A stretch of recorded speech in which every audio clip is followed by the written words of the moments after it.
Gracias amigos por estar con nosotros en un encuentro con la ciencia especial.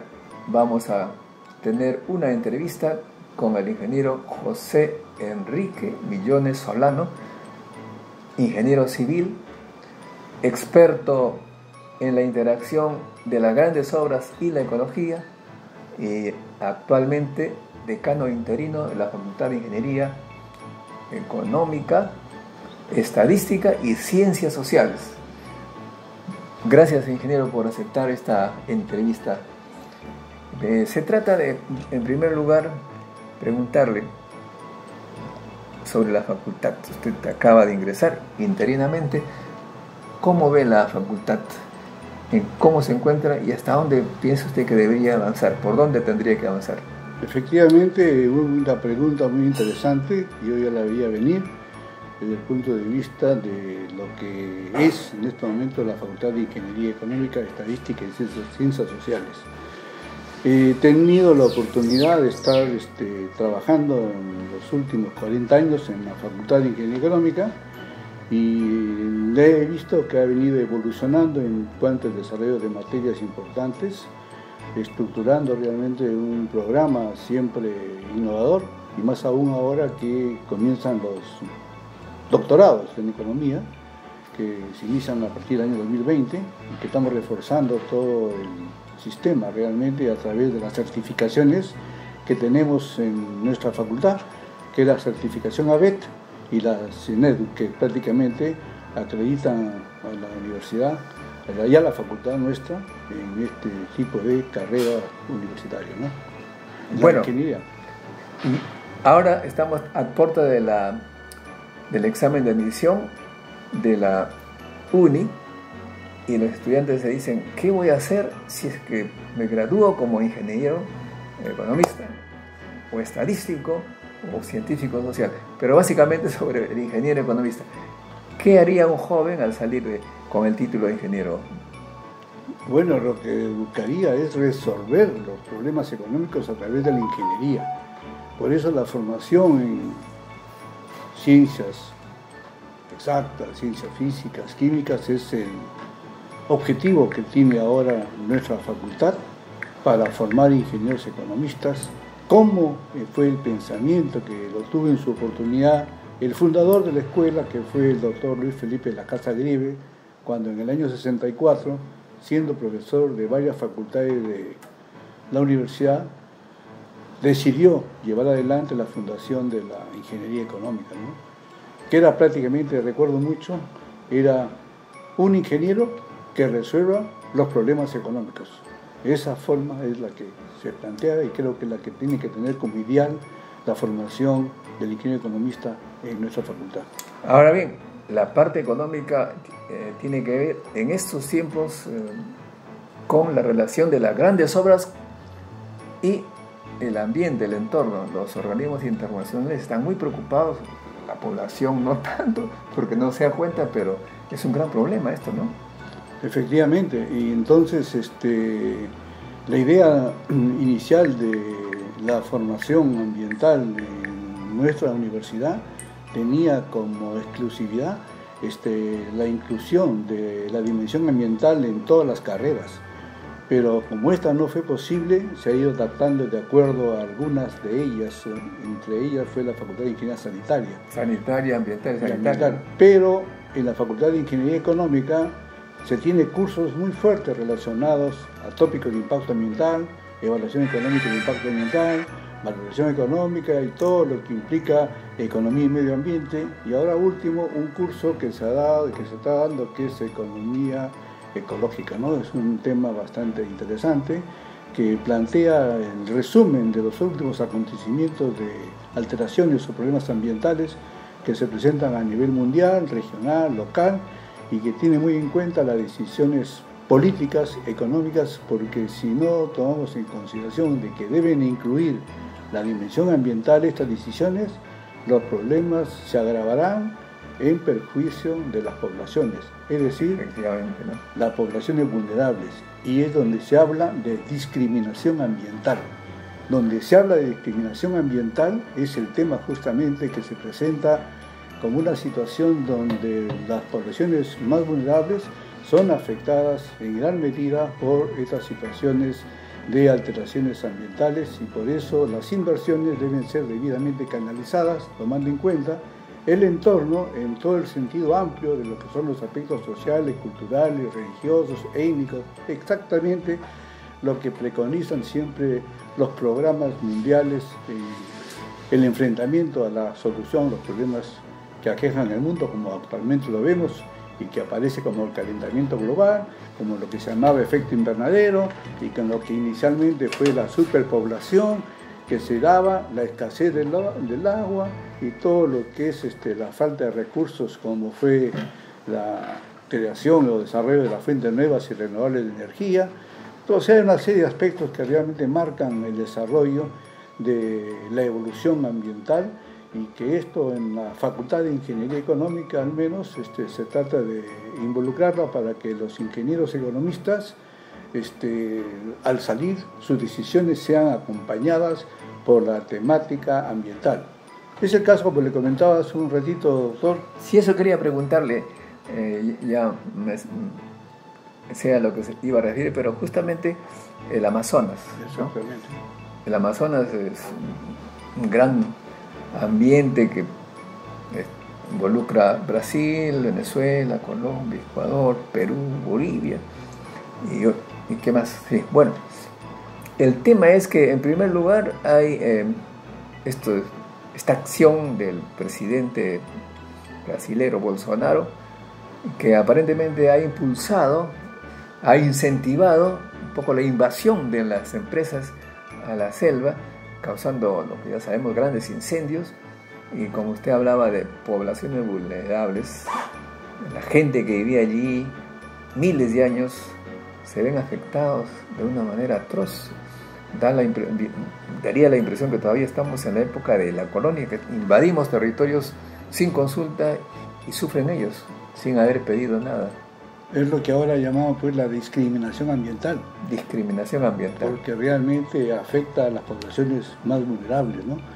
Y en ese sentido este es un claro ejemplo de lo que está pasando, porque ¿quién defiende a todas esas poblaciones que no tienen realmente... No tienen a nadie, y nosotros nos comportamos como colonizadores? Exactamente. Ahora, y el otro tema también un poco más complejo es que obviamente queremos desarrollar nosotros a costa de ellos, y queremos hacer grandes carreteras que atravesamos sus territorios donde están viviendo tranquilamente miles de años, y hacemos grandes obras que además, por las características de la selva, duran, me refiero a las carreteras por ejemplo, duran algunos meses, luego desaparecen, y estamos en permanente interacción un poquito perversa con la naturaleza, ¿no? ¿Usted ha estudiado un poco el tema? Bueno, efectivamente tuve la gran oportunidad de estar el año 1967 como estudiante en la apertura, en el inicio de la carretera marginal de la selva. En ese tiempo, en la carretera marginal de la selva, cuando llegué al sitio lugar, había una faja de 50 metros desboscada completamente y árboles a ambos lados. Pero en ese momento no se tuvo en cuenta la conservación ambiental, la conservación del bosque.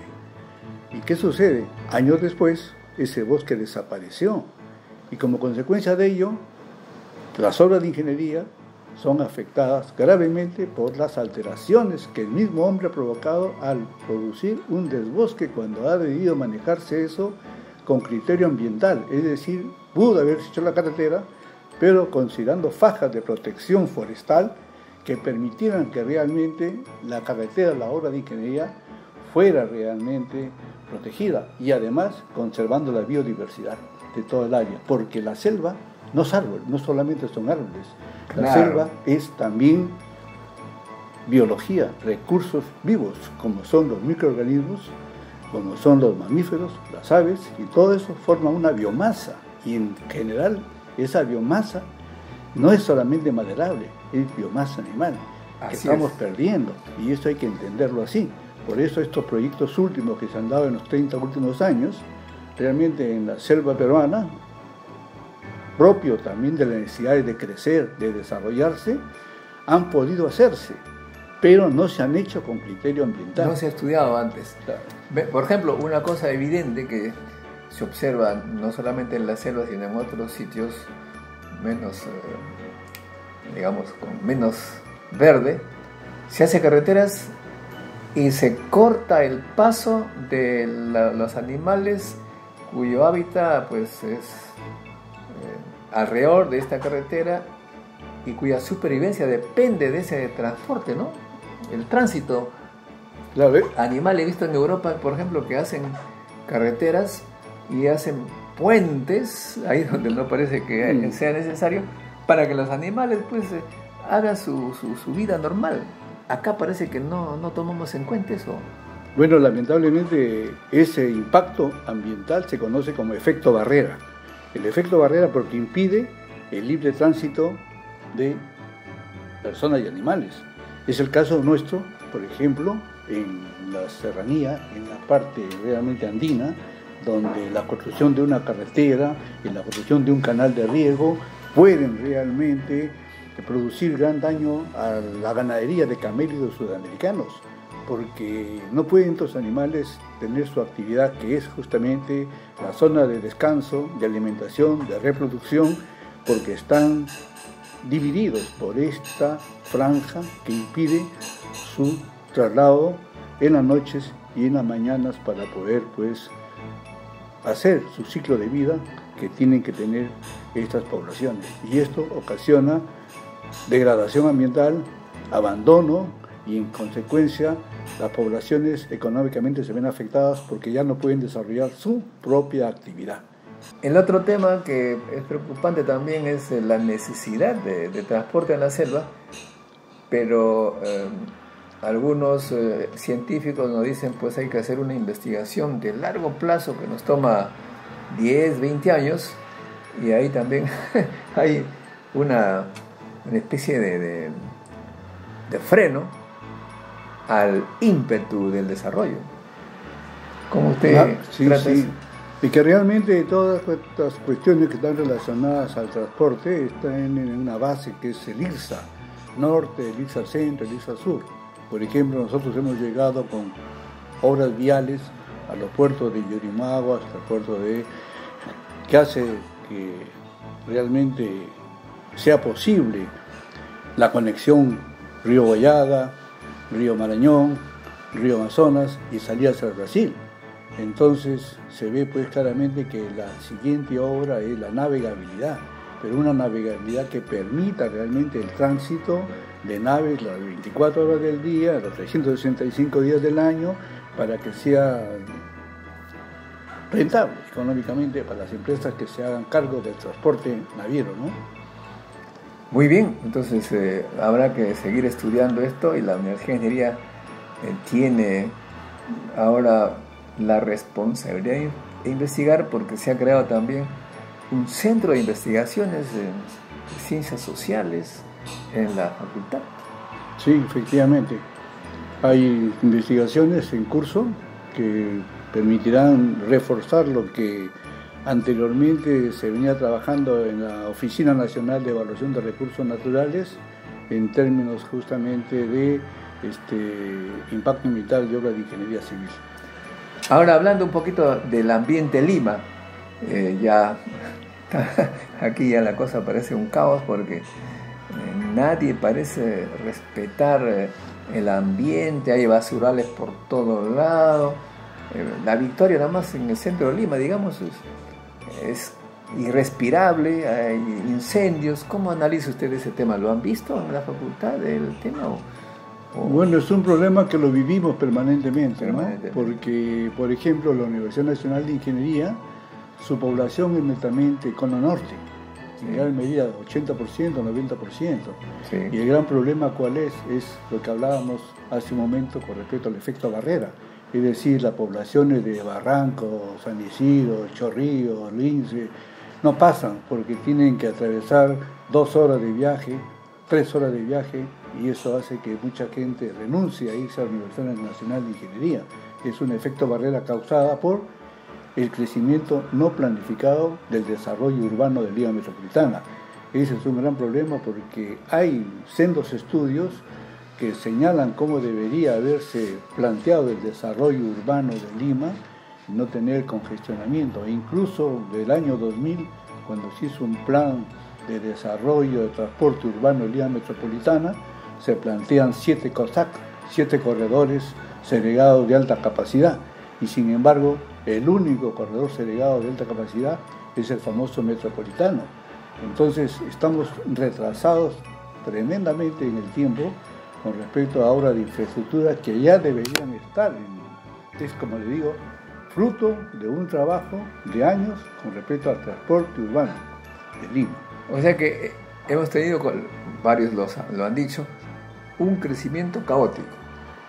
Indudablemente. Usted, por ejemplo, cuando ingresó a la UNI, en el año 1964, ¿se acuerda cómo era el entorno a la UNI? Bueno, eso es lo que es parte de mis clases. Cuando a los alumnos les digo que cuando caminaba por la avenida Tacna, un auto, 2 autos aparecían, y cuando uno caminaba por esas anchas veredas, se veía prácticamente como una persona única en el mundo, caminando solitariamente. Mi recorrido era Puente Santa Rosa, donde salía el ómnibus a la UNI, ¿no? Donde salía el ómnibus a la UNI, justamente en al lado de la iglesia de Santa Rosa de Lima. Y yo me iba caminando, avanzaba hasta la Colmena, volteaba a la izquierda, luego a Plaza San Martín, tomaba mi busi y me iba a Barranco. Entonces, rapidito, ahora imposible. Ahora bien, pero el entorno de la UNI, ¿cómo era? ¿Se acuerdan? El entorno de la UNI era prácticamente descampado completamente, era la carretera justamente la que iba pues a Canta, ¿no? A Canta, ¿no? Claro, exactamente. Había algodonales, me parece, por ahí. Algodonales, y todo el una hacienda ahí, la Encina Palau y otras. Sí, toda esa zona. Y hasta ahí me acuerdo que había también un resto de tren. Sí, resto de tren no recuerdo por el lado que yo he estado, no. Bueno, en todo caso había un caos en el crecimiento, pero el gran problema es todo, ya sabemos, es un diagnóstico, pero ¿qué tendríamos que hacer, ingeniero, para un poquito comenzar a resolver el tema? Bueno, me parece que estamos en una situación muy difícil, porque las obras están retrasadas, las obras deberían tener máxima prioridad. Por ejemplo, los subterráneos, las líneas del metro 1, 2, 3, 4, 5 deberían ya estar prácticamente, pero no tenemos más que la línea 1, y la línea 2 está comenzando a trabajar. Sí, y no claro. Se tiene ni la 3, ni la 4, ni la 5, que son planteamientos que vienen ya de hace 20 años. Entonces, en ese ritmo de desarrollo es improbable descongestionar y disminuir el problema de tránsito que tenemos en Lima Capital. Es un problema muy serio, realmente. Sí, da la impresión que va a ser necesario una gran decisión y un acuerdo de todos. Usted conoce a esta gran empresa CECEL, que está liderada por un ingeniero Delgado Sayán. Sí. Raúl Delgado Sayán, que él aparentemente es un hombre que ha propuesto también cosas, vigila cosas, supervisa, pero supongo que tendrá grandes problemas para entrar en razón con los que deciden, ¿no? No, efectivamente, sí. Yo he trabajado como consultor en mis inicios con CECEL, ¿no? Y he trabajado con proyectos viales con ellos. Hasta que realmente ya tengo una empresa propia, pero el asunto es netamente político. Mientras no tengamos un político que decida transformar Lima desde el punto de vista vial, va a ser difícil que avancemos en esa línea. Por ejemplo, mucho recuerdo yo, el año 90, con el tren eléctrico, prácticamente se tenía ya la solución al problema en ese tiempo. Sin embargo, el alcalde de aquella época, el doctor Andrade, no recibió nunca la carta que le permitiera realmente recibir el préstamo del Banco Mundial.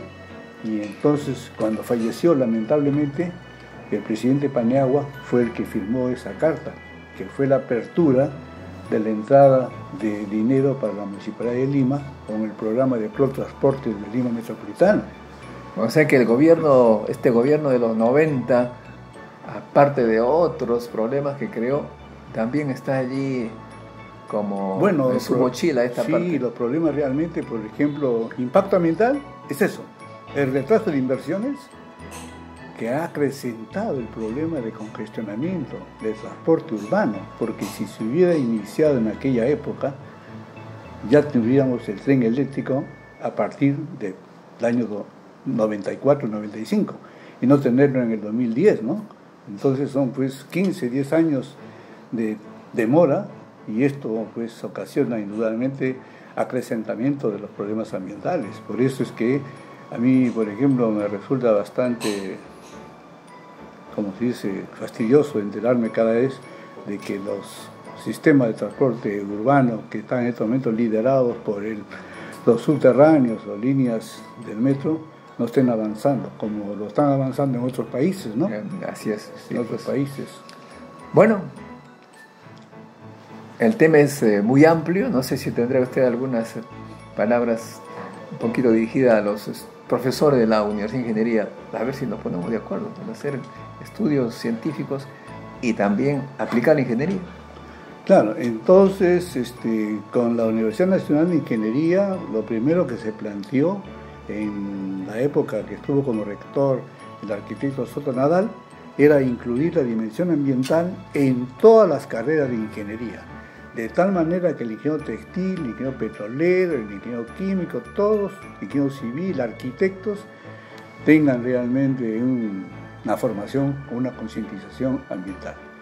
Cosa que no se hizo y que realmente yo creo que no es tarde para que en todas las facultades de la Universidad Nacional de Ingeniería se incluyan los temas ambientales, que no son cosa de otro mundo. Particularmente, yo soy autodidacta, me he formado trabajando, me he formado manejando el tema ambiental y creo que cada vez se hace mucho más amplio al extremo de que ya con la materia esta última que estoy dictando, que es economía ecológica, suma todos los problemas que actualmente aquejan no solamente a la población peruana, sino a la humanidad entera. Hay un eslogan que dice: actuando localmente y pensando globalmente. Exactamente. Muchas gracias, ingeniero Millones, que nos ha ilustrado los problemas. El ingeniero Millones nos ha ilustrado los miles de problemas que tiene Lima y Perú y el mundo. Pero bueno, esperemos pues que la Universidad de Ingeniería se ponga a tono con los tiempos y haga pues una realidad de lo que nos ha sugerido, que todas las carreras tengan su parte ambiental, incluso los matemáticos que hacen simulación para ver los impactos, simulaciones por computadora. Gracias, ingeniero. Efectivamente, y que determinan impactos ambientales, porque predicen impactos ambientales, pronostican impactos ambientales en escenarios futuros, a 5, 10, 15, 20 años. Así es. Que hay que tomarlo muy en cuenta. Y esa es la parte interesante de la ingeniería ambiental, cuando la matemática, las ciencias participan en este trabajo que es de todos, no es solamente de un especialista, es un estudio multidisciplinario, interdisciplinario y transdisciplinario. Es lo que siempre se habla en los temas y en los problemas ambientales que hay que resolver. Muy bien, amigos, con nosotros será hasta un próximo encuentro con la ciencia. Chao.